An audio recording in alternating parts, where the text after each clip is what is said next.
What is up, everyone? Welcome back to the channel. Jujutsu Kaisen Season 3 Episode 11 just dropped, and I need to be honest with you, this might be the best episode of the entire season. Megumi vs. Reggie finally reaches its conclusion inside Chimera Shadow Garden. We get an absolutely insane cliffhanger ending, and Yuta Okkotsu makes his entrance for the first time this season. We are breaking down every single moment. Let's get into it. So, picking up right where Episode 10 left off. Megumi has activated Chimera Shadow Garden inside the gymnasium, and immediately we learn exactly why this domain is so dangerous, even in its incomplete form. Inside Chimera Shadow Garden, Megumi's 10 Shadows technique is boosted to 120% of its maximum potential. He can't use the guaranteed hit function that a complete domain would give him, but what he can do is summon 2 shadow clones that fight alongside him, moving in and out of Reggie's own shadow and attacking from every possible angle. Reggie is completely surrounded. He had completely underestimated how far Megumi had developed. The episode opens with Megumi immediately going on the attack. No hesitation, no holding back. And this is where the Toji comparisons start hitting you immediately. Megumi looks different this season. Colder, sharper, more ruthless. And in these early moments of the domain fight, he moves like his father. Fans have been pointing out all week that the animators are clearly channeling Toji Fushiguro into how Megumi is drawn and animated now. He really does look like his father's son, and it is genuinely chilling in the best possible way. But Reggie is not going down without a fight. He activates Hollow Wicker Basket to counter the domain, and then does something nobody expected. He drops 3 cars into Megumi's shadow, turning the domain's own conditions against him, forcing Megumi to bear roughly 2.4 tons of weight, immobilizing him and destroying his clones. Think about that. Reggie figured out that whatever Megumi stores in his shadow, Megumi himself has to bear its burden. So he just put 3 entire cars in there. The domain that was supposed to be Megumi's greatest advantage suddenly becomes his greatest liability. Reggie's battle intelligence is genuinely terrifying. And this is where the episode really gets tense. Megumi is being crushed under 2.4 tons. His clones are gone. Reggie is pushing the advantage hard. It almost looks like it's over. You can feel Megumi running on empty. But here's the thing. During the fight, Megumi learns that Yuji Itadori has succeeded in his objective, which frees him mentally to fight without holding back.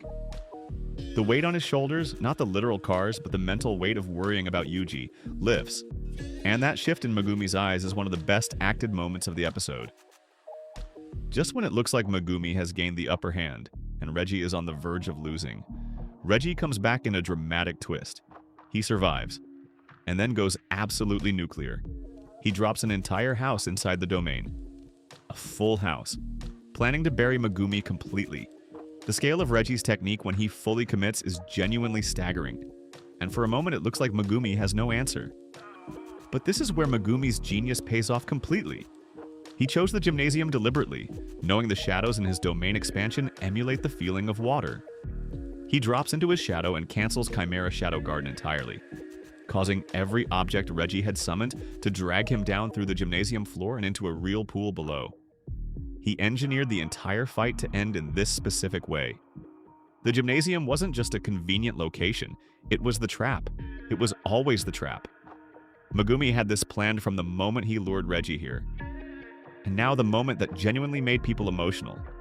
The fight ends in a completely unexpected way. Reggie was a bad person throughout this entire arc. Manipulative, ruthless, willing to do anything to survive the culling game. But in his final moment, he does one genuinely redeeming thing. I won't spell it out fully for those who haven't watched yet, but the cinematic quality of how Mappa frames this moment is stunning. It catches you completely off guard and makes you feel something for a character you weren't sure you were supposed to care about. That is exceptional writing and exceptional animation working together perfectly. Megumi wins, but he is completely spent. Physically and cursed energy-wise, he has nothing left. He collapses. And then, an angel descends from the sky. The ending where Megumi collapsed and the angel sorcerer appeared was not something anyone had predicted. And now the question everyone is asking, is this angel going to help Megumi? Or take advantage of his weakness and finish him off? Because in the culling game, nobody operates out of pure kindness. The Angel is one of the most important figures in the entire arc. She supposedly has the power to free Satoru Gojo from the prison realm. Her motives matter enormously. And then the episode pivots to another colony entirely. And this is where the hype goes through the roof. We see a colony full of incredibly powerful sorcerers, many of them sitting at over 50 points, which tells you everything about how dangerous this corner of the culling game is. There's already a brutal hierarchy established. These are not rookies. And then Yuta Okkotsu walks in. It's been too long since we've seen Yuta, and he was properly hyped at the end. The moment he steps into that colony, the power dynamic shifts entirely, and the episode ends on that note. The finale next week is going to be insane. My review, this episode is a masterclass. The incomplete domain concept is genuinely one of the most creative ideas in the entire series. Having a sorcerer reach 120% of their potential instead of a complete domain's guaranteed hit effect is such a cool concept, especially in Megumi's case. It makes Megumi feel unique. He's not just a guy with a strong domain. He's a guy who uses his domain in ways nobody else would think of. The animation was again on another level. MAPPA have been absolutely relentless this season. The colors, the shadow effects inside Chimera Shadow Garden, the camera angles during the fight, the way the angles keep switching makes it look incredibly dynamic. This is one of the best animated episodes of the year. Megumi is Toji's son. This episode proved it beyond any doubt.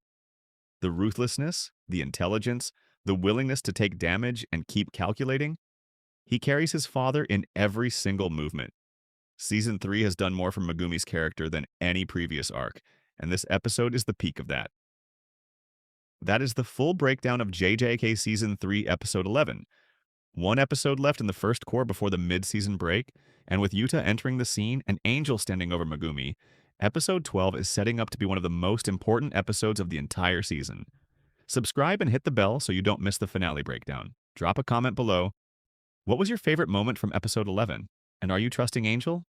Because I'm not sure I do. See you for Episode 12.